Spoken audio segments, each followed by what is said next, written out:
BJPക്ക് vote കൊടുക്കാത്ത situation വന്നു തുടങ്ങി, അല്ലെങ്കിൽ BDJSന്റെ ബന്ധം അവർ അംഗീകരിക്കുന്നില്ല. ആ ഒരു ഫാക്ടർ BJPനെ അഡ്വേഴ്സ് ആയിട്ട് ബാധിക്കില്ലേ? ഇതൊന്നും ഇല്ലാതിരുന്ന സമയത്ത് തന്നെ രാജഗോപാൽ 2ാം സ്ഥാനത്ത് വന്നുകൊണ്ടിരുന്നു. വേണമെങ്കിൽ 10,000 വോട്ടിന് മാത്രം ലോകസഭയെ തോൽക്കുന്നു. ആ സമയത്ത് 4 നിയമസഭാ മണ്ഡലങ്ങളിൽ BJP ലീഡ് ചെയ്യുന്നു. ആ ഒരു അവസ്ഥ ഉണ്ടായിരുന്നു ഒരു ഘട്ടത്തിൽ.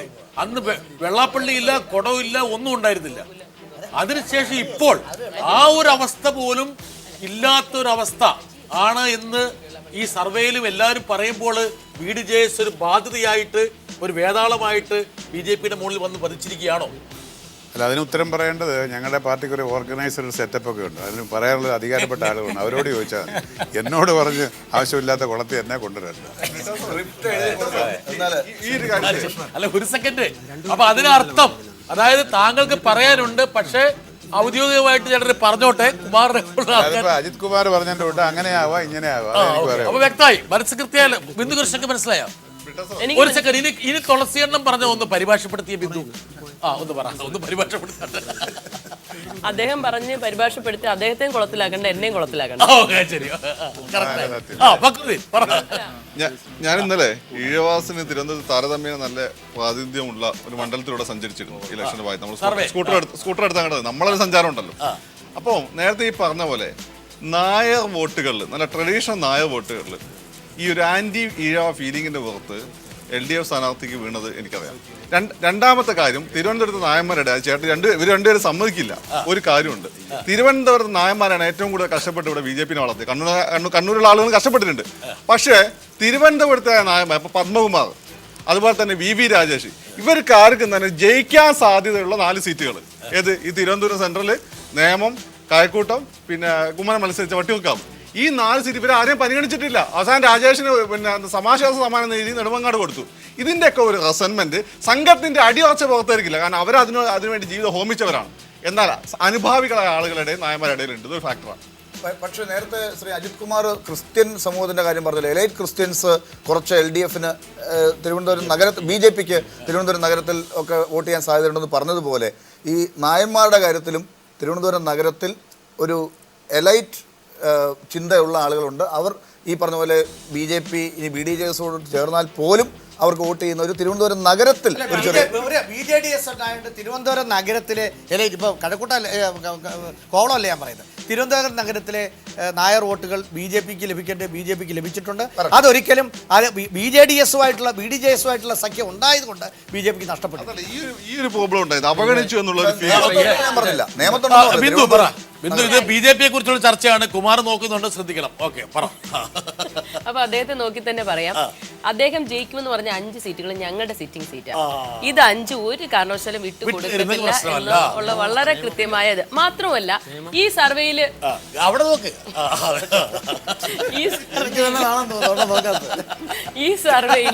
വളരെ കൃത്യമായി പറയാൻ ആഗ്രഹിക്കുന്നത്, ഞങ്ങൾക്ക് നേരത്തെ ഉള്ളത്, ഞങ്ങൾക്ക് തിരുവനന്തപുരം ജില്ലയിൽ 9 സീറ്റുണ്ട്. അത് നിലനിർത്തുക തന്നെ ചെയ്യും. പ്ലസ് ഞങ്ങൾ കോവളം പിടിക്കും. ഞങ്ങളുടെ ഒരു ആത്മവിശ്വാസം. ബിന്ദുകൃഷ്ണയുടെ ഈ ആഗ്രഹത്തോട് ONV സാറിന്റെ ഒരു കവിതയായിരിക്കും ഉള്ളൂ. വെറുതെ ഈ മോഹങ്ങൾ എന്നറിഞ്ഞിട്ടും വെറുതെ മോഹിക്കുവാൻ മോഹം. മോഹിച്ചോട്ടെ.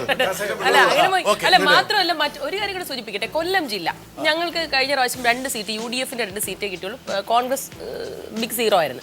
ആ സ്ഥലത്ത് ഞങ്ങൾ കോൺഗ്രസ് തന്നെ 2 സീറ്റ് അഡീഷണൽ പിടിക്കും.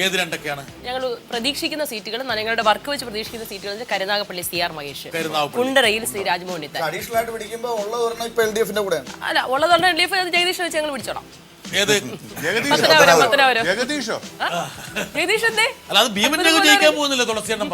അതല്ലേ ജയിക്കാൻ സാധ്യതയുള്ള ഭീമൻ രഘു മാത്രമേ ഉള്ളൂ.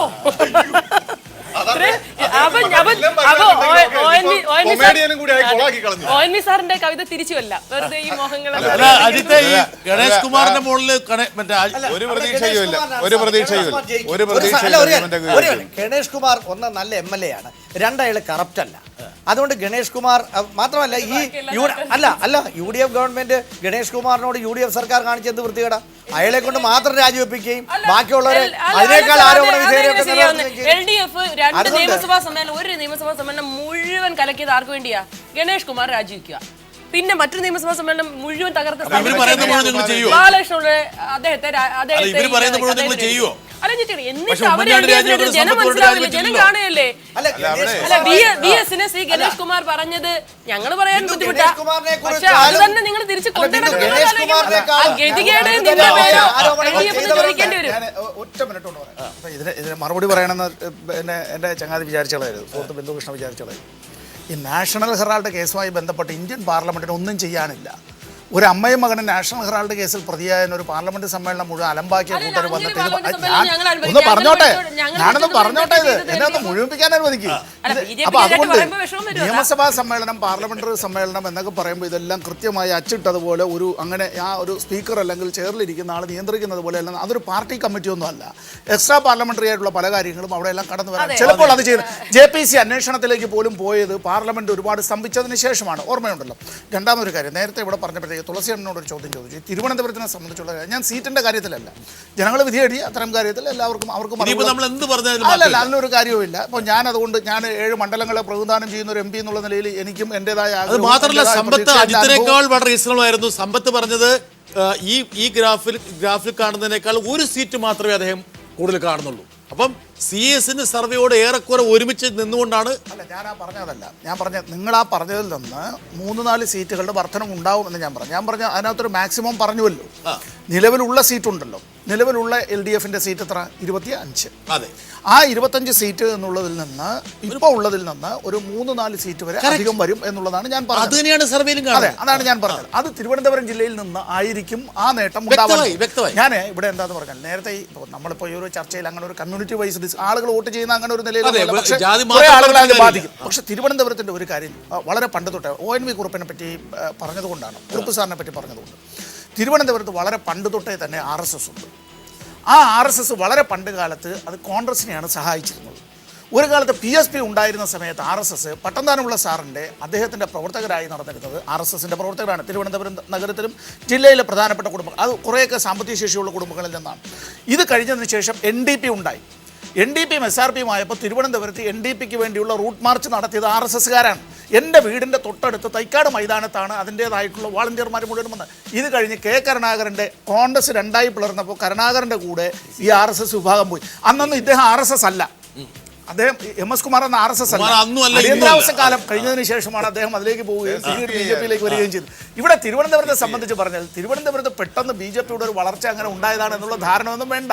BJP എന്നുള്ളത് പഴയ RSS-ൽ നിന്ന് തുടങ്ങി PSPയിൽ കൂടി NDPയിൽ കൂടി കോൺഗ്രസ് ഐയിൽ കൂടി വന്നതാണ്. ഇവിടെ ONV കുറുപ്പ് സാറിനെ പറ്റി പറഞ്ഞത്, ONV കുറുപ്പ് സാർ തന്നെ പ്രതിപാദിച്ചിട്ടുള്ള ഒരു കാര്യമുണ്ട്. മഹാത്മാഗാന്ധി വെടിവെച്ച് കൊല്ലപ്പെട്ടതിന് ശേഷം പല വിദ്യാർത്ഥികളും ദുഃഖിതരായി യൂണിവേഴ്സിറ്റി കോളേജിൽ നിന്ന് മടങ്ങി പോകുമ്പോൾ ലഡു വിതരണം നടത്തിയ സംഭവത്തെക്കുറിച്ച് പറയുന്നുണ്ട്. ആ നടത്തിയതിന് നേതൃത്വം നൽകിയ ആൾ ഇന്നും ജീവിച്ചിരിപ്പുണ്ട്. ഇതൊന്നും നമ്മുടെ അദ്ദേഹത്തോട് അഭിപ്രായ വ്യത്യാസം രേഖപ്പെടുത്തിയാണെങ്കിലും പറയാതിരിക്കാൻ നിർവാഹമില്ല. മാർച്ച് 13 കേരള നിയമസഭയിൽ ആ സ്പീക്കറുടെ ഇതെല്ലാം നമ്മൾ ഒരുപക്ഷെ നമ്മുടെ സമയം ആയിക്കൊണ്ടിരിക്കുകയാണ്. എന്താണ് നമ്മൾ 3 മേഖലകളെ നമ്മൾ കണ്ടിരിക്കുന്നു. മൊത്തം സംസ്ഥാനത്ത് ഉരുത്തിരിയുന്ന ഒരു തെരഞ്ഞെടുപ്പ് ചിത്രം എന്താണ്? ഇതാണ് CS-ന്റെ ഈ 3 മേഖലകളെ വെച്ചിട്ട് എങ്ങനെയാണ് ബിവീഷ്, ഇതെങ്ങനെയാണ് നിങ്ങൾ കണക്കൂട്ടിയെടുത്തത്? ഈ ഒരു സർവേയെക്കുറിച്ച് പറയുകയാണെങ്കിൽ, സെൻറ്റർ ഫോർ ഇലക്ട്രൽ സ്റ്റഡീസ് ഈ ഒരു നിഗമനത്തിലേക്ക് എത്തുന്നതിൻ്റെ പിന്നിൽ CS-ന്റെ സ്റ്റാറ്റിഷ്യൻ സോമശേഖരൻ സാറിൻ്റെയും അതോടൊപ്പം CS-ന്റെ സെഫോളജിസ്റ്റുകളായ പൊളിറ്റിക്കൽ സയൻസ് അധ്യാപകർ, നമുക്കിടയിലുള്ള പൊളിറ്റിക്കൽ സയൻസ് അധ്യാപകർ, ഫീൽഡ് ഇൻവെസ്റ്റിഗേറ്റേഴ്സ്, ഒരുപാട് ഫീൽഡ് സൂപ്പർവൈസേഴ്സ്, വിവിധ കോളേജുകളിലെ അധ്യാപകർ എന്നിങ്ങനെ അടങ്ങുന്ന ഒരു വലിയ ടീമിൻ്റെ സഹായത്തോടുകൂടിയാണ് CS ഇത്തരത്തിലൊരു സർവേ നടത്തിയിട്ടുള്ളത്. അതുകൊണ്ട് തന്നെ CS-ന്റെ സർവേയെക്കുറിച്ച് ഞങ്ങൾക്ക് വലിയ വിശ്വാസമാണ്. കാരണം അതിൽ തെറ്റുകൾ ഒഴിവാക്കാൻ വേണ്ടി കൃത്യമായ മെത്തഡോളജി ഫോളോ ചെയ്തുകൊണ്ടുള്ള തീർച്ചയായും എന്താണ് മൊത്തം സംസ്ഥാനത്തിന്റെ ചിത്രം? വരട്ടെ. LDF 78 മുതൽ 88 സീറ്റ് വരെ, UDF 52 മുതൽ 62 വരെ, BJP 0 മുതൽ 3 വരെ. ഞാൻ വീണ്ടും ഊന്നുകയാണ്, 0 മുതൽ 3 വരെ. ഇതാണ് കേരളത്തിന്റെ ഉരുത്തിരിയുന്ന ഒരു ചിത്രം. ഫക്രുദ്ദീൻ പറ, വിയോജിക്കുന്നുണ്ടോ? യോജിക്കുന്നുണ്ടോ? അല്ല, യോജിക്കുന്നു. കാരണം എനിക്ക് പോലും വിയോജിക്കാൻ പറ്റുന്ന കാര്യത്തിൽ ഇവർ നടത്തിയ സർവേയാണ്. എനിക്ക് യാതൊരു ഉടമസ്ഥയിനകത്തില്ല. വളരെ ക്ലോസ്ലി ആയിട്ട് നടന്നിട്ടുള്ള ഒരു ഫൈറ്റ് ആണ്. അതിൽ തന്നെ വളരെ എന്താ പറയുക ഒബ്ജക്റ്റീവായിട്ട് മുൻ കാലഘട്ടങ്ങളിൽ കേരളത്തിൽ നടന്ന പോലെയുള്ള ഒരു ഇലക്ഷൻ ആണെങ്കിൽ LDFന് ഈ ഒരു റേഞ്ചിൽ ഞാൻ പ്രതീക്ഷിക്കുന്നത് 70 to 80 ആണ് ഞാൻ പ്രതീക്ഷിക്കുന്നത് LDFന് വരേണ്ടതാണ്. എന്നാൽ ഈ പറയുന്ന BDJS ഫാക്ടർ നിറഞ്ഞു കളിക്കുകയും ഒരു അവിശുദ്ധ ബന്ധം BDJSഉം ഉമ്മൻചാണ്ടിയും തമ്മിൽ ഉണ്ടെങ്കിൽ ചിത്രമാകും.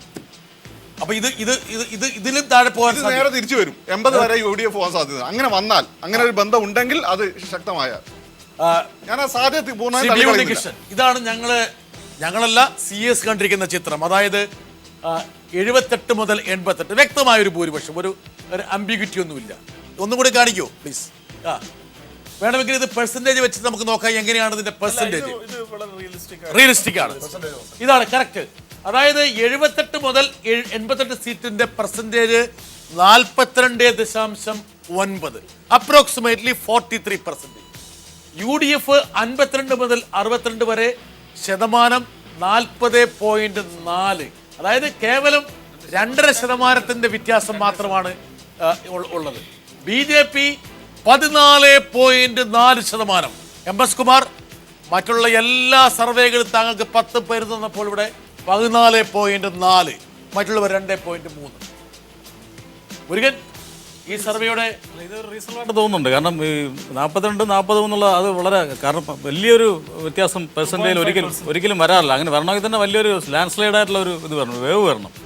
വേവ് വന്നാൽ തന്നെ ഒരു 4% മാത്രമേ വരാൻ സാധിക്കൂ.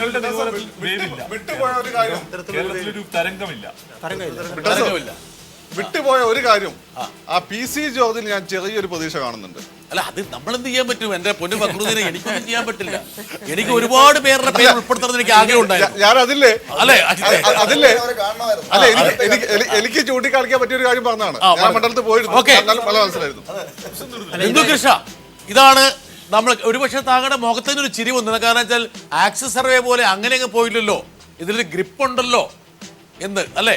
എവിടെ ഒരു ഗ്രിപ്പ് ഉണ്ട് ഈ സർവേയിൽ. പീപ്പിളിന്റെ എന്തായാലും കേരളീയ പീപ്പിളിനെ സഹായിക്കാൻ വേണ്ടി നടത്തിയ സർവേ ആണല്ലോ ഇത്. ഞങ്ങൾ അല്ല, ഒരു second, centre for electoral studies ഒരു സെക്കൻഡ് മാത്രമല്ല, ഞങ്ങൾ മറ്റ് സർവേകൾ, ഞാൻ ഉള്ള കാര്യം പറയാലോ, മറ്റ് പല ചാനലുകളും സർവേ നടത്തി ആരാന്ന് പോലും അവരെ കാണിക്കുന്നില്ല. അവരെവിടെയാണ്? അനോണിമസ് ആണ്. ഞങ്ങളിവിടെ 2 പേരും കോളേജ് അധ്യാപകരാണ്. ഒരാൾ അസോസിയേറ്റ് പ്രൊഫസറാണ്, ഒരു വകുപ്പിന്റെ മേധാവിയാണ്, എത്രയോ കാലമായിട്ട് കേരളത്തിലെ വളരെ പ്രശസ്തനായിട്ട് സ്റ്റാറ്റിസ്റ്റിസ്റ്റാണ്. അപ്പൊ ഞങ്ങൾ ഇക്കുറി ഒരു കാര്യം ഉറപ്പിച്ചു, ഈ സർവേ ചെയ്തത് ആരാണ് എന്നും കൂടി ജനങ്ങൾ അറിയട്ടെ. അല്ലാതെ ഒരു അനോണിമസ് ആയിട്ട് ഏതെങ്കിലും ഒരു പേരിൽ അല്ലെങ്കിൽ ബീഹാർ ചെയ്തു അല്ലെങ്കിൽ UP ചെയ്തു എന്നല്ല, ഇവരാണ് ചെയ്തത്, ഇവരാണ് ഈ സർവേയുടെ സ്റ്റാറ്റിസ്റ്റിഷ്യൻസ്. അങ്ങനെ വ്യക്തത കൊടുത്തുകൊണ്ടാണ്. ഒന്നും കൂടെ പറഞ്ഞേ. അത് സ്വാഗതം അറിയാം. ആളുകളെ ആരാണ് കാണിച്ച അവർ പരിണത പ്രജ്ഞരായ അവരെ കാണിച്ചുകൊണ്ട് എന്റെ സർവേ വന്നു. അവരോട് നന്ദിയുണ്ട്. എന്തായാലും അവരുടെ സർവേയിൽ ഞങ്ങൾക്ക് 62 സീറ്റ് തന്നു. 10 സീറ്റ് 19-ാം തീയതി ജനങ്ങളൂടെ തന്ന ഞങ്ങൾ വേറൊരു ഫിഗർ ഉണ്ട്, 52 ഉണ്ട് അവിടെ. 52 തുടങ്ങിയാണെങ്കിൽ ഞങ്ങൾക്ക് 20 സീറ്റ് ജനങ്ങളോട് തന്ന ഞങ്ങൾ ഭരിക്കാം. ശ്രീ ബിന്ദുകൃഷ്ണ പറഞ്ഞതോട് ഞങ്ങളൊന്ന് കൂട്ടിച്ചേർക്കുകയാണ്. CS നടത്തുന്ന ഒരു സർവേയിലും, അതായത് ഇന്ന് കൈരളിക്ക് വേണ്ടിയിട്ടാണെങ്കിൽ മുൻപ് വിവിധ ചാനലുകൾക്ക് വേണ്ടിയിട്ട് CS സർവേ നടത്തിയിട്ടുണ്ട്.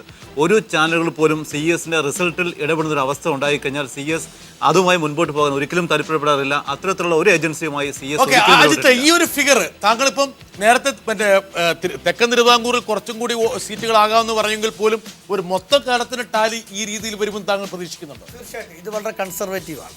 കാരണം ഒരു എക്സാജറേറ്റഡ് അല്ല. ഈ തരത്തിലേക്ക് വരാൻ സാധ്യതയുണ്ട്. കാരണം LDFന് ഒരു മേൽക്കൈ ഉണ്ടാകും. 80+ ആണ് LDFനെല്ലാം നമ്മളൊക്കെ പ്രതീക്ഷിക്കുന്നത്. 88, അതെ, 88, 90 ആ തരത്തിൽ വന്നാൽ 90ക്ക് മുകളിലാണ് നമ്മളൊരു തരംഗം എന്ന് പറയാവുന്നത്. അപ്പോൾ തരംഗമില്ല എന്നുള്ളൊരു ഫൈൻഡിങ് ഇതിനകത്ത് വരുന്നുണ്ട്. അപ്പോൾ തരംഗം വളരെ കൺസർവേറ്റീവ് ആയിട്ടാണ് വന്നിരിക്കുന്നത്. ഇത് ഈ തരത്തിൽ വരാനാണ് സാധ്യത. കാരണം LDFനൊരു മെജോറിറ്റി ഉണ്ടാകും, കംഫർട്ടബിൾ മെജോറിറ്റി ഉണ്ടാകും. ആ LDF ഭരിക്കും. എന്നാൽ UDF അങ്ങ് തകർന്നു പോകില്ല. UDF തകർന്നു പോകില്ല. ഇപ്പോൾ നേരത്തെ ആക്സിസ് സർവേ എന്ന് പറയുമ്പോൾ കോൺഗ്രസ് ലീഗിനേക്കാൾ താഴെ പോകും, കുഞ്ഞാലിക്കുട്ടി പ്രതിപക്ഷ നേതാവാകും, ആ ഒരു തരത്തിലാവാം. അതല്ലാതെ കോൺഗ്രസിന് അതെ അത് ആ തരത്തിലല്ലാതെ തീർച്ചയായിട്ടും BJP NDAക്ക് ഒരു 3 സീറ്റ് എന്നുള്ളത് അവർ പ്രതീക്ഷിക്കുന്നതാണ്. അവർക്ക് അർഹതപ്പെട്ടതാണ്. തീർച്ചയായിട്ടും അത് വളരെ റിയലിസ്റ്റിക് ആയിട്ടാണ് ഇത് വന്നത്. ഇത് UDFന് എതിരായിട്ടുള്ള ഒരു തരംഗം ഉണ്ട് എന്നാണ് എനിക്ക് മനസ്സിലാക്കാൻ സാധിക്കുന്നത്. LDFന്റെ തരംഗം എന്നുള്ളതിനേക്കാൾ തരംഗമില്ല എന്ന് ഇതിനെക്കുറിച്ച് പറയാൻ സാധിക്കുമെന്ന് എനിക്ക് തോന്നുന്നില്ല. UDF-നെതിരായിട്ടുള്ള ഒരു തരംഗമുണ്ട്. ഇനി ഏതെങ്കിലും കാരണവശാൽ ആ 90 എന്ന ലിമിറ്റിലേക്ക് വന്നാലാണ് തരംഗം സമ്മതിക്കാൻ പറ്റുന്നതെങ്കിൽ അതിന് കാരണം അതിനെ തടഞ്ഞിട്ടിരിക്കുന്നത് ഈ മറ്റുള്ള ഈ വോട്ടിന്റെ ഫലമായിട്ടാണ്. അല്ല, ഒരു സെക്കൻഡ് ഞാൻ ചോദിച്ചോട്ടെ. അതായത് ആന്റി ഇൻകംബൻസി ഉണ്ടെന്ന് പറയാം 2% ഇൻകംബൻസി സ്ട്രോങ് ആയിട്ടുണ്ട്. പക്ഷേ that is unfortunately divided between അതെ, കറക്റ്റ്. BJP LDF. അപ്പൊ ഇതിനകത്ത് വന്നേക്കുന്നത് ഒരു മുന്നേറ്റം എന്ന് പറയാം, തരംഗം എന്ന് പറയുന്നത് ശരിക്കും എന്ന് പറഞ്ഞാൽ ഒരു ആന്റി ഇൻകംബൻസി തരംഗം തന്നെ ഉണ്ട്. പക്ഷെ അതിന്റെ ഇമ്പാക്ട് ഇവിടെ ഫീൽ ചെയ്യാത്ത കാര്യം എന്ന് പറഞ്ഞു കഴിഞ്ഞാൽ BJP ഫാക്ടർ അല്ലെങ്കിൽ NDA കറക്റ്റ്. അതാ പറഞ്ഞാൽ ഈ 14.4 പകരം പണ്ട് കഴിഞ്ഞ 6% വോട്ട് അധികം വരുമ്പോൾ 9% വർധനം വരുമ്പോ ഒരുപക്ഷെ ഇതിനെതിരെ വരേണ്ടത് ഇങ്ങോട്ട് പോകുന്നതിന് പകരം കുറെ ഇങ്ങോട്ട് പോയിട്ടുണ്ട്. അതാണ് നമ്മുടെ അസസ്മെന്റ് കാണുന്നത്. കുമാറെ, യഥാർത്ഥത്തിൽ നിങ്ങൾ സമ്പത്തിട്ട് പണി കൊടുക്കുക ചെയ്തു. അല്ലല്ല, ശരിക്കും പറഞ്ഞാൽ ആന്റി ഇൻകംബൻസി ഉണ്ടെങ്കിൽ ഉണ്ട്, ആന്റി ഇൻകംബൻസി അത് ഡിവൈഡ് ചെയ്തിട്ടുണ്ട്. ആ ഷെയർ ഇത്രയും ഞങ്ങൾക്ക് പോരാ. കുമാറെ, വേറെ ഒരു സംഘടന അല്ല, ഞാൻ പറയട്ടെ, പാരമ്പര്യമായുള്ള ഇലക്ഷൻ രീതി വെച്ചെടുത്താൽ കറക്റ്റാണ്. പക്ഷേ രണ്ട് മുന്നണികൾക്കും ഇത്രയും കാലം വോട്ട് ചെയ്തിരുന്ന വലിയൊരു വിഭാഗം, കേരളത്തിൽ പാർശ്വവൽക്കരിക്കപ്പെട്ടിരുന്ന വലിയൊരു ജനസമൂഹം ഇപ്പൊ BJPക്ക് ഒപ്പമാണ്. ആ വോട്ട് ഷെയർ കൃത്യമായി മനസ്സിലാക്കാത്തത് കൊണ്ടായിരിക്കാം ഇതിങ്ങനെ സംഭവിച്ചിട്ടുണ്ട്. തീർച്ചയായിട്ടും ഞങ്ങൾ പ്രതീക്ഷിക്കുന്നു ഇതിനേക്കാൾ മുന്തിയ ഒരു ബ്രേക്കിലേക്ക് പോകേണ്ടതുകൊണ്ട് ഒരു ഇടവേളയ്ക്ക് മുമ്പ് സമ്പത്തിന്റെ ഒരു വാചകം കൂടെ കേട്ടിട്ട് LDF-ന്റെ സീറ്റ് എന്നുള്ളത് 84 എന്നുള്ളതിനപ്പുറത്തേക്ക് പോവുകയാണെങ്കിൽ ഈ പറയുന്ന 88 അല്ല, ഇതിനും അപ്പുറത്തേക്ക് വല്ലാതെ സീറ്റ് ഷെയർ വർദ്ധിക്കും. 84 എന്നുള്ളതിനപ്പുറത്തേക്ക് ഇത് 84 വരെ. ഇപ്പോൾ നേരത്തെ പ്രഭാഷ് സാറും പറഞ്ഞു, അതുപോലെ ഡോക്ടർ ലാലു എല്ലാം പറഞ്ഞാൽ ഈ ഞാൻ 88-ൻ്റെ അവിടെ നോക്കുന്നില്ല, 84 സീറ്റ് എന്നുള്ളതിലാണ് നിൽക്കുന്നതെങ്കിൽ അതൊരു വലിയ ഒരു LDF തരംഗമെന്നൊന്നും ഞാൻ പറയില്ല. 84-നപ്പുറത്തേക്ക് പോകുന്നുവെങ്കിൽ വല്ലാത്ത നിലയിലേക്ക് LDF-ന്റെ സീറ്റ് വർദ്ധിക്കും. അതൊരു വല്ലാത്ത വേവിലേക്ക്.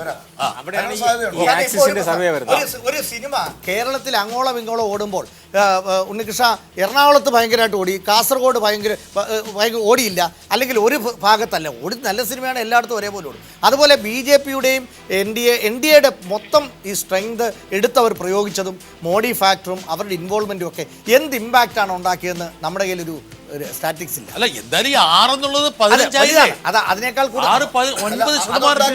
പറയുന്നതാണ് ഇൻഡെക്സ് ഓഫ് ഒപ്പോസിഷൻ യൂണിറ്റി എന്ന് പറയും. അതായത് പ്രതിപക്ഷ ഐക്യത്തിന്റെ സൂചിക എന്ന് പറയുന്നത്. അതിനെ ശിഥിലമാക്കി എന്നുള്ളതാണ് BJP-യുടെ. നമുക്ക് അങ്ങോട്ട് വരാം. ഒരു ചെറിയ ഇടവേള. 3 മേഖലകളെ അടിസ്ഥാനപ്പെടുത്തിയുള്ള ഫലം പ്രഖ്യാപിച്ച് സംസ്ഥാനത്തിന്റെ ഉരുത്തിരിയുന്ന ഒരു ചിത്രമാണ് നമ്മളിവിടെ അനാവരണം ചെയ്തത്. ഇനി എങ്ങനെയാണ് വിവിധ വിഭാഗങ്ങൾ വോട്ട് ചെയ്തത് അതുകൂടി നമുക്ക് പരിശോധിക്കാം. ജെൻഡർ, നമുക്ക് സ്ത്രീ പുരുഷ വോട്ടർമാരുടെ നോക്കുക. 43.6 മെയിൽ വോട്ടർമാർ LDF-ന് വോട്ട് ചെയ്തപ്പോൾ UDF-ന് 40.1, BJP-ക്ക് 14.4, മറ്റുള്ളവർക്ക് 1.9. ഫീമെയിൽ വോട്ടർമാരുടെ കാര്യത്തിലും സമ്പത്ത് മുന്നോട്ട് നിൽക്കുന്നു. 41.5, 40.8. BJP-ക്കാണ് ഫീമെയിൽ വോട്ടർമാരെ കൂടുതൽ പരിഗണിച്ചത്. കുമാറിനോടുള്ള ഒരു താല്പര്യമായിരിക്കാം. 15.1, മറ്റുള്ളവർ 2. ബ്രഹ്മചാരികളെ കൂടുതൽ പ്രചാരകസൊക്കെ ബ്രഹ്മചാരികൾ, അവരോടൊക്കെയുള്ള സ്നേഹം. അതെയോ കൊല്ലത്തുള്ള സീഡൊക്കെ ഒരു സാന്നിധ്യമാണോ അവർക്ക് ഒരു പ്രേരകമായത്? എല്ലാ ഘടകമാണ്. എങ്കിലും ഇതാണ് ഏറെക്കുറെ ഒരു യൂണിഫോം ആയിട്ട് എനിക്ക് പ്രഭാഷ് വലിയൊരു വ്യത്യാസം ഇതിനകത്ത് മെയിൽ ഫീമെയിൽ നമുക്ക് കാണാൻ കഴിയുന്നില്ല. കഴിഞ്ഞതിലും ഏതാണ്ട് ഇതുപോലെ തന്നെ വലിയൊരു വ്യത്യാസം. അതായത് ഈ വിഷയങ്ങളെല്ലാം രണ്ടു കൂട്ടരെയും സമാനമായിട്ട് സ്വാധീനിക്കുന്നതുകൊണ്ടായിരിക്കാം. മറ്റൊരു പ്രധാനപ്പെട്ട ഇൻഡിക്കേറ്റർ റിലീജിയൻ. നമ്മൾ വലിയ കാസ്റ്റിലേക്ക് പോകുന്ന റിലീജിയൻ മാത്രം. ഒരു പക്ഷേ വളരെ ഇൻട്രസ്റ്റിംഗ് ആണ്. നേരത്തെ സോമശേഖരൻ പറഞ്ഞുകൊണ്ട് തന്നെ ആ റിലീജിയൻ്റെ ഒരു ഇതിലേക്ക് പോകാം. ഹിന്ദു കമ്മ്യൂണിറ്റി നോക്കുക, 46% ഹിന്ദു വോട്ടർമാർ LDF-നെ പിന്തുണച്ചപ്പോൾ UDF-നെ പിന്തുണച്ചത് 25.5. BJP-യെ ഒരുപക്ഷെ BJP-യെ പിന്തുണച്ച UDF-നെ പിന്തുണച്ച ഹിന്ദു വോട്ടർമാരെക്കാൾ കൂടുതൽ ആദ്യമായിട്ട് ഹിന്ദു വോട്ടർമാരുടെ പട്ടികയിൽ UDF 3-ാം സ്ഥാനത്തേക്ക് പോകുന്നുള്ളതാണ് ഏറ്റവും പ്രധാനം. BJP 2-ാം സ്ഥാനത്തേക്ക് വരുന്നു, 26.2. മുസ്ലിം വോട്ട് ഇക്കുറി നമ്മൾ ഫസ്റ്റ് സർവേയിൽ 34, 35, 36 കണ്ടിരുന്നെങ്കിൽ ഇപ്പോൾ 42.5% മുസ്ലിം വോട്ടർമാർ LDF-നെ പിന്തുണച്ചിരിക്കുന്നു. UDF-ന് സ്വാഭാവികമായിട്ടും അജിത്തെ മലപ്പുറത്തിന്റെ ഒരു പച്ചപ്പായിരിക്കാം. 54.4 BJPക്ക് ഉണ്ട്, 1.2 ഫക്രുദ്ദീനായിരിക്കാൻ സാധ്യതയുണ്ട് മിക്കവാറും. ഇനി ക്രിസ്ത്യൻ വോട്ടിലും ഒരു വലിയ വ്യത്യാസം. സാധാരണ LDF 25, 26, 28 ആയിരുന്നു. അത് 30 ആയിരുന്നത് 33.4 വരുന്നു. UDF 65, 66 ഒക്കെ ഉണ്ടായിരുന്നത് 60.2 വരുന്നു. അപ്പം ഒരു BJPക്ക് 3.9. അതാണ് എനിക്ക് തോന്നുന്നു മംഗളം അജിത്ത് പറഞ്ഞത്. അതാണ് എന്താണ് എലൈറ്റ് ആയിട്ടുള്ള ക്രിസ്ത്യൻസ്. അപ്പം ഏറെക്കുറെ ഒരു പക്ഷേ LDFനെ ഉണച്ചിരിക്കുന്നത് മുസ്ലിം വോട്ടേഴ്സ് ഗണ്യമായിട്ട് LDFിലേക്ക് ധ്രുവീകരിക്കപ്പെടുന്നുണ്ട്. ഒരു വിഭാഗം ക്രിസ്ത്യൻ വോട്ടർമാരും കൂടി വരുന്നുണ്ട്. ഡോക്ടർ പ്രഭാഷ്, ഇതായിരിക്കും ഒരു പക്ഷേ ഈ തെരഞ്ഞെടുപ്പ് ചിത്രത്തിന്റെ ഏറ്റവും സ്പഷ്ടമായിട്ടുള്ള ഒരു വളരെ പ്രധാനപ്പെട്ട ഒരു ഇതായിട്ട് എനിക്ക് തോന്നുന്നത് ഈ പ്രീ പോൾ സർവേയിൽ വന്നിട്ടുള്ള ഇതുമായിട്ട് ഫ്ലക്ച്വേഷൻസ് ഉണ്ട്, വ്യത്യാസമുണ്ട്. ഈ പോസ്റ്റ് പോൾ സർവേയിൽ പറഞ്ഞേക്കുന്നത് LDFന് ഹിന്ദു വോട്ട് 49.1%. അത് പിന്നെ BJPക്ക് 20.8 ആണ്. BJPക്ക് അത് മാറി വന്നിരിക്കുന്നു. 6% സ്വിങ് അങ്ങോട്ട് വന്നിട്ടുണ്ട്. അതുപോലെ തന്നെ UDFന് 28.1 ആയിരുന്നു, അത് 25ലേക്ക് വന്നു. അപ്പോൾ രണ്ടിടത്തു നിന്നും ഹിന്ദു വോട്ട് അങ്ങോട്ട് ഷിഫ്റ്റ് ചെയ്തിരിക്കുന്നു. മറിച്ച് ഇപ്പുറത്ത് മുസ്ലിം വോട്ട് 41.2 എന്നുള്ളത് 42.5 ആയിരുന്നു. ഒരു 1.5-2% വർധനം അവിടെ ഉണ്ടായിട്ടുണ്ട്. ക്രിസ്ത്യൻ വോട്ടേഴ്സിലും 31.4 എന്നുള്ളത് 33.4 ആയിരുന്നു. അപ്പം ക്രിസ്ത്യൻ കൺസോളിഡേഷനാണ് മുസ്ലിം കൺസോളിഡേഷനേക്കാൾ പ്രീ പോൾ സർവേയിൽ നിന്ന് പോസ്റ്റ് പോൾ സർവേയിൽ എത്തുമ്പോൾ കൂടുതൽ വന്നേക്കുന്നത് എന്നുള്ളത് LDFന് അനുകൂലമാണ്. ഇത് UDFന് ഇവിടെ ഇതനുസരിച്ച് കുറയുകയും ചെയ്യുന്നുണ്ട്. ഇതാണ് വന്നിരിക്കുന്ന മാറ്റം. അത് ബ്രിട്ടാസ് ഈ ആലഞ്ചേരി പിതാവുണ്ടല്ലോ, ആലഞ്ചേരി പിതാവിനെ അറിയാലോ, അദ്ദേഹം പൊതുവെ അങ്ങനെ ഒരു LDF അനുകൂല നിലപാടെടുക്കുന്നതല്ല. ക്രിസ്ത്യൻ സഭകൾ നമ്മൾ ശ്രദ്ധിക്കേണ്ട കാര്യം ഞാൻ മനസ്സിലാക്കിയെടുത്തത്, UDF അനുകൂല നിലപാടെടുക്കേണ്ട സമയത്ത് കൃത്യമായിട്ട് അവർ പറയും. എന്നാൽ LDFനെ സഹായിക്കേണ്ട ഘട്ടത്തിൽ കൃത്യമായിട്ടൊന്നും പറയില്ല. അത് കൃത്യമായി ഇൻഡിക്കേറ്റ്. ആലഞ്ചേരി പിതാവ് വളരെ നിലവിലുള്ള രാഷ്ട്രീയ സാഹചര്യത്തിൽ അത് മനസ്സിലാക്കിക്കൊണ്ട് വോട്ട് ചെയ്യണമെന്ന് പറയുമ്പോൾ സഭ പറയുന്നത് കേട്ട് വോട്ട് ചെയ്യുന്ന ആളുകളുടെ LDFന് അനുകൂലമായി ഷിഫ്റ്റ് വന്നിട്ടുണ്ട്. ഞാൻ പറയാൻ കാരണം LDFന് അനുകൂലമായിരുന്നു വെച്ചാൽ ഈ പറഞ്ഞ ജമാഅത്ത് ഇസ്ലാമിയെ അതുപോലെ RSSനൊക്കെ തടഞ്ഞു നിർത്തേണ്ട ആവശ്യകത ഉള്ളതുകൊണ്ട് അതിന് LDF വരണം എന്നുള്ളതുകൊണ്ട് ഈ പിന്നെ സെൻട്രൽ ട്രാവൻകൂറിലെ പിതാക്കന്മാരെ മറ്റും കാണാൻ ഞങ്ങളൊരു ടീം പോയിരുന്നു. അന്ന് ഏറ്റവും കൂടുതൽ ബുദ്ധിമുട്ടാണ് കൺവിൻസ് ചെയ്യാൻ ഏറ്റവും കൂടുതൽ ബുദ്ധിമുട്ടാണ് എന്ന് മനസ്സിലായ ഒരാളാണ് ആലഞ്ചേരി പിതാവ്. ആ ആലഞ്ചേരി പിതാവ് വരെ ഈ ഒരു നിലപാടെടുത്ത സ്ഥിതിക്ക് ഇതിൽ അത്ഭുതമൊന്നുമില്ല. ഈ അതുപോലെ പെന്തക്കോസ് വിഭാഗത്തിന് ഭാഗത്തും വലിയൊരു ഷിഫ്റ്റ് ഉണ്ട്. പക്ഷേ ഒരു കാര്യം ഇപ്രാവശ്യമാണ് LDF ചരിത്രത്തിൽ ആദ്യമായി ഈ റിയാലിറ്റി ഒരു റിലീജിയസ് ആയിട്ടുള്ള റിയാലിറ്റിയിലേക്ക് പോയത്. കാരണം ജനാധിപത്യ കേരള കോൺഗ്രസിൻ്റെ പിറവി അതിലൂടെയാണ്. കാരണം ഒരു ക്രൈസ്തവ വിഭാഗം തങ്ങളിൽ നിന്ന് അകന്നു നിൽക്കുന്നത് ശരിയല്ല എന്ന് മനസ്സിലായിക്കൊണ്ട് അങ്ങനെ മൂവ്മെൻറ്റ് ജനാധിപത്യ കേരള കോൺഗ്രസ് എന്നപ്പോൾ അതിനെ സ്വീകരിക്കുകയും ഈ ബിഷപ്പുമാർ പിതാക്കന്മാരുമായിട്ട് ബന്ധപ്പെട്ട് അവരുടെ ഒരു താല്പര്യം കൂടി സംരക്ഷിക്കുന്ന തരത്തിലേക്ക് ഒരു മൂവ്മെൻ്റ് ഉണ്ടായത് ഇക്കാര്യത്തിലാണ്. മറ്റൊന്ന്, കാന്തപുരം ഉൾപ്പെടെയുള്ള ആൾക്കാർ ഇതിനു മുമ്പ് LDFന് വോട്ട് ചെയ്തിട്ടുണ്ടാകും. പക്ഷേ ഇപ്പോൾ ഒരു മുസ്ലിം ജനവിഭാഗം കാന്തപുരത്തിൻ്റെ നേതൃത്വത്തിലും മറ്റല്ലാതെയും മുസ്ലിം ജനവിഭാഗം ഓപ്പണായിട്ട് LDFന് അനുകൂലമാണെന്ന ചില സിഗ്നൽസ്, അതാണല്ലോ പ്രധാനമായ ചില സന്ദേശങ്ങൾ കൊടുക്കുന്ന തരത്തിൽ വളരെ നമ്മൾ ഈ കണ്ട കാർഡ് പ്രകാരം മലപ്പുറത്തിന് വെളിയിൽ ഉള്ള മുസ്ലിം സമുദായത്തിന്റെ ബഹുഭൂരിപക്ഷ വോട്ടും LDFനാണ് കിട്ടുന്നത്. അത്രയും അതുകൊണ്ടാണ് ഈ മാച്ചിങ് വരുന്നത്. ലീഗിനെ തള്ളി പറയത്തില്ല, ഒരു മുസ്ലിം ഒരിക്കലും ലീഗിനെ തള്ളി പറയത്തില്ല. പക്ഷെ ലീഗ് ഉള്ളിടത്ത് പോലും ആ ലീഗ് വിരുദ്ധമായ മുസ്ലിം ശക്തികളുണ്ട്, ലീഗിന് അനുകൂലമല്ലാത്ത മുസ്ലിം ശക്തികളുണ്ട്. അവരുടെ ഒരു പിന്തുണ അത് കാരണം RSSനെയും BJPയെയും പ്രതിരോധിച്ചു നിർത്താൻ LDFനെ കഴിയും. UDF മൃദു ഹിന്ദു സമീപനം. ഡോക്ടർ സമ്പത്ത്, ഇതാണ് നമ്മുടെ ഒരു എന്താ പറയാ സോഷ്യൽ ഇൻഡിക്കേറ്റേഴ്സ്, റിലീജിയസ് ഇൻഡിക്കേറ്റേഴ്സ്. അല്ല, ഒരു ഇത്തരത്തിലുള്ള സാമുദായികമായിട്ടുള്ള ഇത്തരത്തിലുള്ള യാഥാർത്ഥ്യങ്ങളുണ്ട്, അത് സമ്മതിക്കുന്നു. ഈ മലപ്പുറത്ത് അങ്ങനെ മുസ്ലിം ലീഗിൻ്റെ ഒരു അപ്രമാദിത്വമാണ് എന്നിപ്പോൾ പറയാനായിട്ട് കഴിയില്ല. അത് കഴിയില്ല എന്ന് പറഞ്ഞു. ഇപ്പം ഞാൻ സഖാവ് പിണറായിയോടൊപ്പം തന്നെ ഒരു അപ്രമാദത്തില്ലേ നമ്മൾ ഉദ്ദേശിച്ചാൽ ഈ പറഞ്ഞ UDFന്റെ കൂടെ മജോറിറ്റി മുസ്ലിംസ് ഇവിടെ കാണപ്പെടുന്നതിന്റെ കാരണം മലപ്പുറത്തുള്ള ലീഗിന്റെ സാന്നിധ്യം കൊണ്ടാണെന്നാണ് പറഞ്ഞത്. അത് മലപ്പുറത്ത് പോലും അത് അങ്ങനെ ആവില്ല എന്നാണ് ഞാൻ പറഞ്ഞത്. കാരണം അവിടെ ലീഗിന്റെ നിയന്ത്രണത്തിലുള്ള ഗ്രാമപഞ്ചായത്തുകളുടെ എണ്ണം 48ആണ്. CPIMന്റെ നേതൃത്വത്തിലുള്ള ഗ്രാമപഞ്ചായത്തുകളുടെ എണ്ണം 38ആണ്. കോൺഗ്രസിന്റെ നേതൃത്വത്തിലുള്ള ഗ്രാമപഞ്ചായത്തുകളുടെ എണ്ണം എന്നത് 12ആണ്. ഇതാണ് മലപ്പുറത്തിൻ്റെ അവസ്ഥ. ഏറ്റവും ഗ്രാസ് റൂട്ട് ലെവലിൽ ഗ്രാമപഞ്ചായത്താണ് ജനങ്ങളുമായി ബന്ധപ്പെടുന്നത്. ഈ മുസ്ലിം ലീഗിൻ്റെ നേതാക്കന്മാരായി നിൽക്കുന്ന ആളുകൾ തന്നെ ഇപ്പോൾ വാസ്തവത്തിൽ മുസ്ലിം ലീഗിൻ്റെ സീറ്റിൽ തന്നെ മലപ്പുറത്ത് അതിൽ UDF സീറ്റിൽ കുറവ് വരുന്നു എന്ന് പറയുമ്പോൾ ലീഗിൻ്റെ സീറ്റിൽ കുറവ് വരികയാണ് സ്വാഭാവികമായി. ഇനി വേണമെങ്കിൽ ഒരു ചിത്രം നടക്കാം. ഇവിടെ നേരത്തെ ഈ സെൻറ്റർ ഫോർ ഇലക്ട്രൽ സ്റ്റഡീസിൻ്റെ ഈ ഇതിൻ്റെ അതെ ഇപ്പോൾ ഇവർ രണ്ട് മാഷന്മാരും പറഞ്ഞതുമായി ബന്ധപ്പെട്ട് ഞാനൊരു കാര്യം നേരത്തെ പറഞ്ഞല്ലോ, 84 എന്നുള്ള ഒരു മാർക്ക് ഞാൻ എന്തുകൊണ്ട് എന്നുള്ളത് നമ്മൾ പിന്നീട് ആ ചർച്ചയിലേക്ക് എന്തുകൊണ്ട് ഞാൻ പറഞ്ഞു എന്നുള്ളത് നമ്മൾ പിന്നീട് 19 ശേഷം ഇരിക്കുമ്പോൾ ഞാൻ പറയാം. 84 കഴിഞ്ഞൊരു ക്രോസിലേക്ക് പോവുകയാണെങ്കിൽ പിന്നെ അതൊരു വല്ലാത്തൊരു കൊടുങ്കാറ്റ് പോലെ അങ്ങനെ പോകുന്നുവെങ്കിൽ മലപ്പുറത്തടക്കം വല്ലാത്തതായിട്ടുള്ള ലീഗിൻ്റെ ശക്തി കേന്ദ്രങ്ങളിൽ അടക്കം ഇതിൻ്റെതായ കാറ്റ് വീശും. രണ്ടാമത്തെ കാര്യം ഇത് LDF അധികാരത്തിലേക്ക് വരികയും UDF പ്രതിപക്ഷത്താണ് എന്നുള്ളൊരു നിലയിലേക്ക് അങ്ങനെ ഒരു സ്ഥിതി ഉണ്ടായാൽ പ്രതിപക്ഷ നേതാവിൻ്റെ പദവി പോലും കോൺഗ്രസിന് നഷ്ടപ്പെടുന്ന ഒരു സ്ഥിതിയിലേക്ക് എത്തിക്കൂടാതെയില്ല. അല്ല, അത് ആക്സിസ് സർവേ ബിന്ദു സമ്പത്ത് പറഞ്ഞത് നടക്കണമെങ്കിൽ സാമുദായിക ചൂണ്ടുവലകൾ അത് പൂർണ്ണമായും ശരിയാണെന്ന് എനിക്ക് അഭിപ്രായമില്ല. അല്ല, പൂർണ്ണമായും ശരിയാണെന്ന് ബിന്ദു സമ്മതിക്കണ്ട, പക്ഷേ ഏറെക്കുറെയൊക്കെ ശരിയാണെന്ന് പറഞ്ഞാൽ മതി. ഏറെക്കുറെ ശരിയാണെന്നും സമ്മതിക്കാൻ തരല്ല. പക്ഷെ ഒരു കാര്യം ഇതാണ് ശരിയെങ്കിൽ കഴിഞ്ഞ കുറേ കാലം ഈ UDF ഭരണം വന്നതിന് ശേഷം കേരളത്തിലെ ഒരു വലിയ പ്രചാരണം, എസ്പെഷ്യലി LDF BJP ഒക്കെ പ്രചരിക്കുന്നു. കുഞ്ഞുമാണി, കുഞ്ഞാപ്പ ഈ 3 പേരുടെ അത്തരത്തിൽ പറഞ്ഞ് ഹിന്ദു സമുദായങ്ങളുടെ ഇടയിൽ UDF കാലാകാലങ്ങളായി പിന്തുണച്ചുകൊണ്ടിരിക്കുന്ന ഹിന്ദു സമുദായങ്ങളുടെ ഇടയിൽ ഒരു ധ്രുവീകരണം കാറ്റുമാറ്റി വീശാനുള്ളൊരു ശ്രമം ബോധപൂർവം നടന്നിരുന്നു.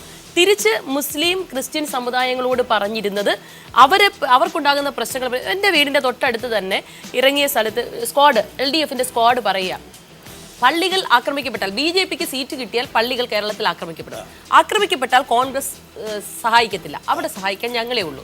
ഇത്തരത്തിലുള്ള ഇത്തരത്തിലുള്ള പ്രചാരണങ്ങൾ കുറേയൊക്കെ ഏറ്റു എന്നതാകും. ഇതാണ് സത്യമെങ്കിൽ വരുന്നത്. പക്ഷേ യാഥാർത്ഥ്യം അതിൽ നിന്നൊക്കെ വളരെ വ്യത്യാസം. ഇത് അങ്ങനെ വരില്ല. UDF വളരെ ശക്തമായിട്ട് ഭൂരിപക്ഷ വർഗീയത എല്ലാ കാലത്തും എതിർത്തു എന്നതിന് മനസ്സിലാക്കാൻ കഴിയും എന്നാണ് എൻ്റെ വിശ്വാസം. ഈ കാര്യത്തിൽ കൂടുതൽ കോഷ്യസ് ആയിട്ടുണ്ടാകുക മുസ്ലിം ലീഗ് ആയിരിക്കും. കോൺഗ്രസ് ഇതിനകത്ത് എത്രമാത്രം കോഷ്യസ് ആയിട്ടുണ്ടെന്ന് സംശയമുണ്ട്.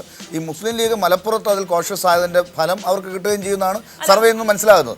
അവിടെ ഒരുപക്ഷെ ഡോക്ടർ സമ്പത്ത് പറഞ്ഞ പോലെ ഒരു അവസ്ഥയിലേക്ക് പോകാനുള്ള സാധ്യത എൻ്റെ ഒരു നിരീക്ഷണത്തിൽ തരംഗം ഉണ്ടാവുകയാണെങ്കിൽ വരാം, അല്ലെങ്കിൽ ഒരു സാധ്യത കുറവാണ്. കാരണം അവിടെ എപ്പോഴും പല സീറ്റുകളിലും ഭൂരിപക്ഷം 20,000-അപ്പുറവും 25,000-അപ്പുറവും ഇപ്പോൾ ആരാണ് മുമ്പിൽ. ഒരു കാര്യം എനിക്കൊരു അഭിപ്രായ വ്യത്യാസമുണ്ട്. അദ്ദേഹം തദ്ദേശ സ്വയംഭരണ സ്ഥാപന തെരഞ്ഞെടുപ്പുകളുടെ ഭരണത്തെ കുറിച്ച് പറഞ്ഞു. അന്ന് UDF അവിടെ വിള്ളലുണ്ടായിരുന്നു. അവിടെ സാമ്പാർ മുന്നണി, അവിയൽ മുന്നണി ഒക്കെ ആയിട്ടുള്ള ഇഷ്യൂസിന്റെ പുറത്ത് മാത്രം അവർക്ക് നേട്ടം ഉണ്ടായത്. മലപ്പുറത്ത് നിലവിൽ 16 സീറ്റിൽ 2 സീറ്റാണ് LDF-നുള്ളത്.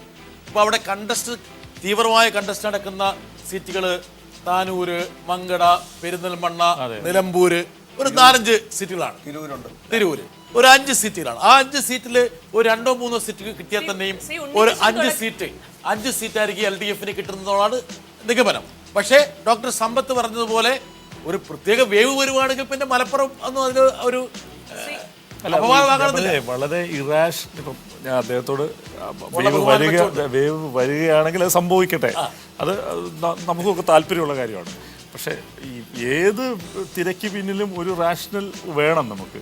അപ്പോൾ അത്തരത്തിലുള്ളൊരു റാഷണൽ ഈ സർവേ ആയിട്ട് ബന്ധപ്പെട്ടുള്ള ചർച്ചകളിൽ നമുക്ക് കാണാൻ കഴിയുന്നില്ല എന്നുള്ളതാണ്. അത് മാത്രമല്ല, ഈ പറഞ്ഞ 100ഓളം സീറ്റുകൾ LDF-ന് കിട്ടുമെന്ന് പറയുന്ന ആക്സിസ് സർവേയിൽ പോലും മലപ്പുറത്ത് 3 സീറ്റുകൾ മാത്രമാണ് LDF-ന് കൊടുത്തിരിക്കുന്നത്. അതാണ് ഇതിന്റെയൊക്കെ ഒരുപാട്. ഒരുപക്ഷെ ഈ സോമശേഖരനും വിഭീഷൺ ചെയ്തിരിക്കുന്ന വളരെ കുറ്റമറ്റ നന്നായി ഒരു കെട്ടുറപ്പുള്ളൊരു പഠനമാണെന്ന് തെളിയിക്കുന്നതാണ് ഒരുപക്ഷെ ഈ കണക്കുകൾ. ഞാൻ പറഞ്ഞു വന്നത്, ഈ ഇപ്പോൾ ഒരു കുറേ വർഷങ്ങളായിട്ടുള്ള തെരഞ്ഞെടുപ്പ് അല്ലെങ്കിൽ നമ്മുടെ ഇലക്ഷൻ റിസൾട്ട് പരിശോധിച്ചാൽ ഈ ഒരു സ്ഥൂലമായ മാറ്റം അല്ലെങ്കിൽ അതായത് മാക്രോ ലെവലിലുള്ളൊരു ചേഞ്ച് കേരളം ഒട്ടാകെ പ്രതിഫലിക്കുന്നില്ല. പലപ്പോഴും മൈക്രോ ലെവലിലാണ്. അതായത് ഓരോ റീജിയണൽ ഒരു സ്വഭാവം കാണിക്കുന്നു, അതിൽ തന്നെ ഓരോ ജില്ലകൾ ഒരു സ്വഭാവം കാണിക്കുന്നു. അതായത് ജനങ്ങൾ യഥാർത്ഥത്തിൽ ഈ രാഷ്ട്രീയത്തിനുപരിയായി കാൻഡിഡേറ്റിനെയും ലോക്കൽ ഇഷ്യൂസിനെയും സ്പെസിഫൈ ചെയ്ത് വോട്ട് ചെയ്യുന്നു എന്നാണ് കാണിക്കുന്നത്. അതുകൊണ്ടാണ് ഈ തരംഗം ഇവിടെ ഒബ്സർവ് ചെയ്യാൻ പറ്റാത്തത്. ആൻറ്റി ഇൻകംബൻസി ഉണ്ടാകാൻ അതിവിടെ സ്പ്ലിറ്റ് ചെയ്ത് പോകുന്നുണ്ട്. ഈ പറയുന്നത് പോലെ ഒരു വേവ് എന്ന് പറയുന്ന രീതിയിൽ കേരളം ഒട്ടാകെ അതെ രാഷ്ട്രീയപരമായൊരു മാറ്റം ഇപ്പോൾ അടുത്തിടെയുള്ള ഒറ്റ തെരഞ്ഞെടുപ്പിലും കാണുന്നില്ല. അതായത് കോൺസ്റ്റിറ്റ്യുവൻസി വൈസ് ഇപ്പോൾ നോക്കുക, പാർലമെന്റ് ഇലക്ഷൻ നോക്കുക, ചില കോൺസ്റ്റിറ്റ്യുവൻസി ചിലർ പിടിച്ചടക്കി വെച്ചിരിക്കുകയാണ്. അതേപോലെ വളരെ അസംബ്ലി കാര്യം കേരളത്തിന്റെ പോളിറ്റി അതിന് ഒരു യൂണിഫോമിറ്റി ഇപ്പോൾ ഇല്ല. അത് വളരെ ഇൻകോൺഗ്രുവസ് ആയിട്ടുള്ള പല സ്വഭാവങ്ങൾ കാണിക്കുന്ന, വിഭിന്ന സ്വഭാവങ്ങൾ കാണിക്കുന്ന ഒരു ടെറിട്ടറി ആയിട്ട് അത് മാറിയിട്ടുണ്ടെന്നുള്ളത് വളരെ വളരെ ശ്രദ്ധേയമായ നിരീക്ഷണം. ഈ സോമശേഖരൻ അത് പറയുമ്പോഴും ഈ ത്രൂ ഔട്ട് കേരള ഉള്ള ഒരു ട്രെൻഡ്, ഇപ്പം ഈ കോൺസ്റ്റിറ്റ്യുവൻസി സ്പെസിഫിക്, കാൻഡിഡേറ്റ് സ്പെസിഫിക് എന്ന് പറയുമ്പോൾ പോലും ഈ കാസർഗോഡ് മുതൽ നെയ്യാറ്റിങ്കര വരെ കാണാൻ പറ്റും, പാറശാല വരെ കാണുന്ന ഒരു സംഗതി എന്ന് പറഞ്ഞു കഴിഞ്ഞാൽ ഒരു ആൻറ്റി ഇൻകംബൻസി സംഗതി വരുന്നുണ്ട്. ഈ അത് ഇവിടെ ഈ പള്ളി പൊളിച്ചതും മറ്റതുമൊക്കെ പിന്നെ വരുന്നൊരു സംഗതിയാണ്. ഈ നടത്തിയിട്ടുള്ള നാല് സർവേയിൽ ഞാൻ മൂന്ന് സർവേയിൽ ഞാൻ പങ്കെടുത്തിട്ടുണ്ട്. ആ 3 സർവേയിലും കാണുന്നത് ഈ ഭരണം പോകണമെന്ന് പറയുന്ന ജനങ്ങളുടെ ഒരു അത് കാസർഗോഡ് മുതൽ ഇവിടെ വരെ വരുന്നുണ്ട്. പക്ഷേ അത് ഒരേ യൂണിഫോം ആയിട്ടല്ല. അത് സ്പ്ലിറ്റിന്റെ ഒക്കെ അവിടെ നിൽക്കട്ടെ. ഇതിന് ഡോമിനന്റ് ആയിട്ടുള്ള ഒരു തീം എന്ന് പറഞ്ഞു കഴിഞ്ഞാൽ 2016 ഇലക്ഷന്റെ ഡോമിനന്റ് തീം എന്ന് പറഞ്ഞാൽ അതാണ്. അതിന്റെ ഗുണം ആർക്ക് എങ്ങനെ ഏത് പെർസെന്റേജ് കാസർഗോഡ് മുതൽ തിരുവനന്തപുരം വരെ ഉണ്ടെങ്കിൽ തീർച്ചയായും ഇതായിരിക്കില്ല ചിത്രം.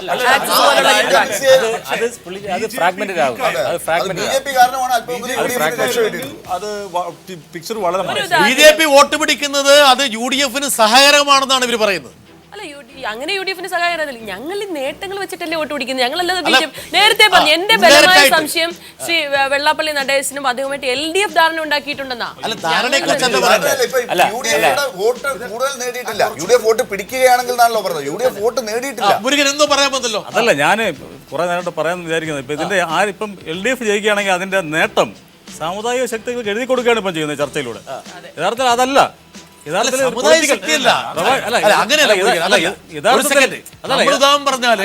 ഒരു മുസ്ലിം വോട്ടർ ഇന്നലെ ലീഗിനോ കോൺഗ്രസ് ചെയ്തൊരു മുസ്ലിം വോട്ടർ പിന്നെ CPM വോട്ട് ചെയ്യുമ്പോൾ അത് ആ വോട്ടർ നിലയിൽ മാറിയതാണ്. അയാൾക്കൊരു മാറാനൊരു കാരണമുണ്ട്. ഉദാഹരണം പറഞ്ഞാൽ തദ്ദേശ സ്വയംഭരണ തെരഞ്ഞെടുപ്പിൽ LDF എടുത്തിട്ടുള്ള ഒരു ആന്റി സംഘ് പരിവാർ ആറ്റിറ്റ്യൂഡ് ഒരുപക്ഷെ ഒരുപാട് ന്യൂനപക്ഷത്തെ അതിലേക്ക് ആകർഷിച്ചിട്ടുണ്ടാകാം. അത് പൊളിറ്റിക്കൽ വോട്ടല്ലേ? അല്ല, അതൊരു ഘടകമാണ്. പക്ഷെ അതേസമയത്ത് അതിനേക്കാൾ അപ്പുറത്ത് അഴിമതിയാണ് മുഖ്യ വിഷയമെങ്കിൽ അതിനെ നമ്മൾ റേറ്റ് ചെയ്യുന്നത് എങ്ങനെയാണ്? ഈ സാമുദായിക അടിസ്ഥാനത്തിലാണ്. അല്ല, നമ്മൾ ഉദാഹരണം പറഞ്ഞാൽ ഒരു സർവേയുടെ ഇൻഡിക്കേറ്റേഴ്സ് ആയിട്ട് പല വെർട്ടിക്കൽസും പരിശോധിക്കും. ജെൻഡർ വരുന്നു, ഇത് വരുന്നു, അത് വരുന്നു, അത്രേ ഉള്ളൂ. അത് സമുദായമല്ല വോട്ട് ചെയ്യുന്നത്. അതായത് നമ്മൾ ഇതിനു മുമ്പ് തന്നെ പ്രധാനപ്പെട്ട ഇഷ്യൂസ് എല്ലാം ചർച്ച ചെയ്തു. വിലക്കയറ്റം ചർച്ച ചെയ്തു. ഇതെല്ലാം ഉണ്ട്.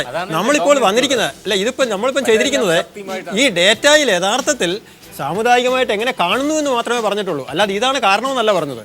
നമ്മൾ ഈ ഡേറ്റയിൽ എന്തൊക്കെ പറഞ്ഞാലും കേരളത്തിലെ ജനങ്ങള് ഒന്നിലോ ഹിന്ദു അല്ലെ ക്രിസ്ത്യാനി മുസ്ലിം ആണല്ലോ. അതിന് മാറ്റം വരുത്താൻ പറ്റില്ല.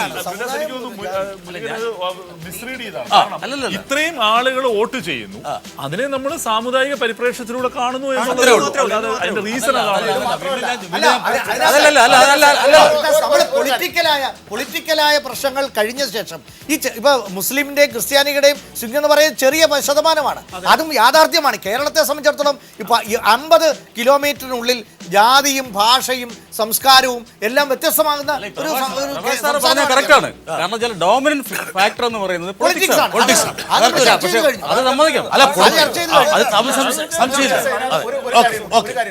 നമ്മള് ഈ ഡൽഹി സംസ്ഥാന നിയമസഭയിലെ തെരഞ്ഞെടുപ്പ് ഫലം വന്നപ്പോൾ അവിടെ വാസ്തവത്തിൽ ഈ നമ്മളൊരു സാമ്പത്തികമായ ഒരു അളവ് പോലും കൂടി കൊടുത്താൽ അതിനകത്ത് lower middle class, upper middle class, higher income group അങ്ങനെ നമ്മൾ എടുത്തായിരുന്നു. അതും കൂടി നമ്മൾ വാസ്തവത്തിൽ എടുക്കണം. ഇതെല്ലാം ഒരു സോഷ്യൽ എല്ലാം വരുന്നുണ്ട്. നമ്മൾ സമയത്തിന്റെ കുറവുകൊണ്ട് മാത്രമാണ്. അത് ഒരുപാടുണ്ട്, എല്ലാം ഉണ്ട്. ഡൽഹിയിൽ ജാതി വലിയ ഒരു ഫാക്ടർ ആകുന്നില്ല.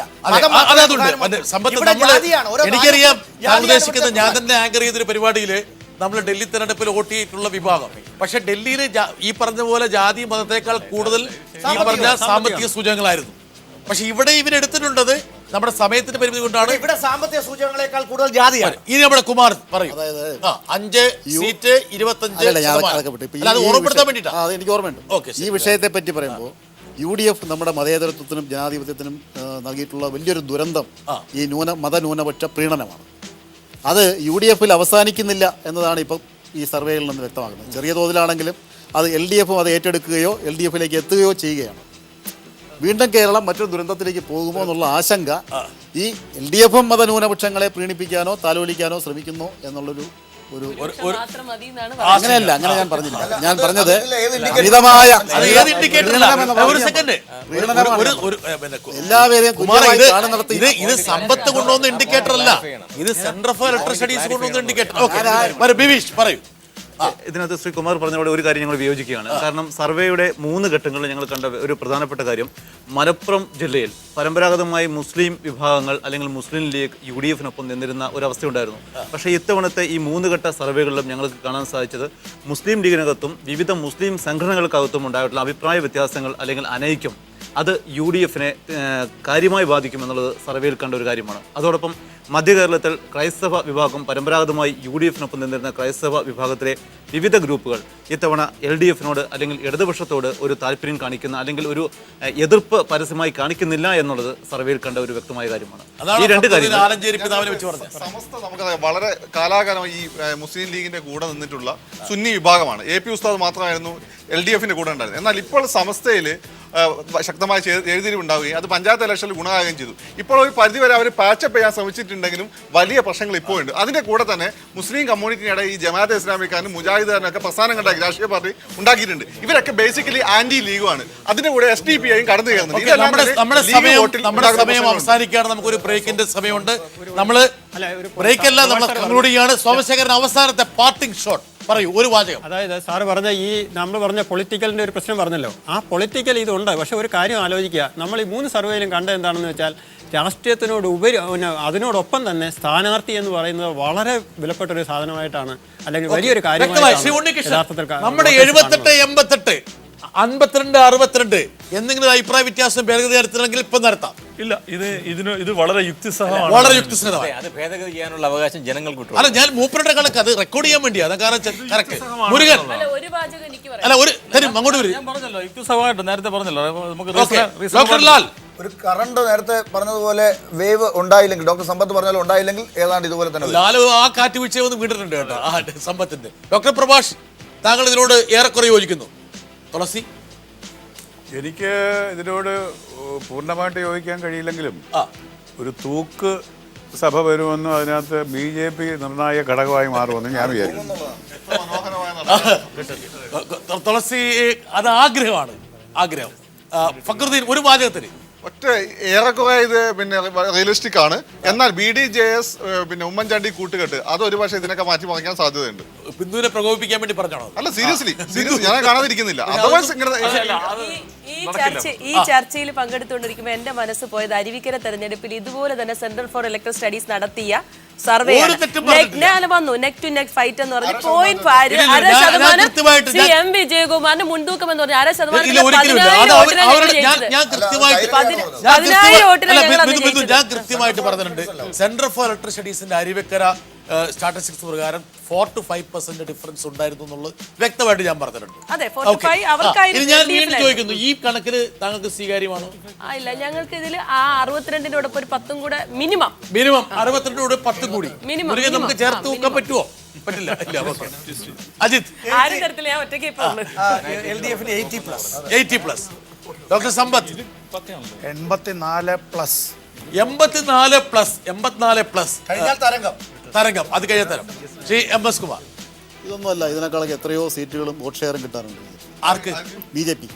ഓക്കെ, ബിബീഷ്, അവസാനത്തെ പാർട്ടി ഷോട്ട് ബിബീഷാണ്. നമ്മുടെ സമയം അതിക്രമിച്ചിരിക്കുകയാണ്. 2 വാചകം. സെന്റർ ഫോർ ഇലക്ട്രിക് സ്റ്റഡീസിന് ഇത്തരത്തിലൊരു അവസരം തന്ന കൈരളി TVക്ക് വലിയ നന്ദിയുണ്ട്. അതോടൊപ്പം തന്നെ ഒരു കാര്യം, ഈ സർവേയിൽ കണ്ടെത്തിയ റിസൾട്ട് അല്ലെങ്കിൽ ശതമാനത്തിൽ 1% എറർ ഫാക്ടർ കൂടി ഞങ്ങൾ പറഞ്ഞിട്ടുണ്ട്. അതുകൂടി മനസ്സിലാക്കി വേണം എല്ലാ പ്രേക്ഷകരും. എന്തായാലും ഈ രണ്ട് ഉണ്ണികൃഷ്ണൻ, ഈ 2 പേരെ 19-ാം തീയതി നമ്മൾ പിടിച്ചുകൂടെ കൊണ്ടുവരുന്നതാണ്. എന്തെങ്കിലും തകരാറുണ്ടായി കഴിഞ്ഞാൽ അവരെ കൈകാര്യം ചെയ്യാൻ നിങ്ങൾക്ക് വിട്ടുതരുന്നതാണ്. തകരാറില്ലെങ്കിൽ നിങ്ങൾ എടുത്ത് ഉയർത്തുന്നതാണ്. അതായത് ഈ ചർച്ചയിൽ പങ്കെടുത്ത ബിബീഷ്, ശ്രീ സോമശേഖർ, അതുപോലെ എന്റെ സുഹൃത്ത് ശ്രീ MS കുമാർ, സമ്പത്ത്, അജിത്ത്, ബിന്ദു കൃഷ്ണ, ഫക്രുദ്ദീൻ, ശ്രീ B. ഉണ്ണികൃഷ്ണൻ, മുരുകൻ, ശ്രീ ലാൽ, ഡോക്ടർ പ്രഭാഷ്, ശ്രീ കൊല്ലം തുളസി, എല്ലാവർക്കും നന്ദി. പ്രേക്ഷകർക്ക് നന്ദി. ഈ സവിശേഷമായ പരിപാടി അവസാനിക്കുന്നു. ശുഭരാത്രി. നന്ദി, നമസ്കാരം.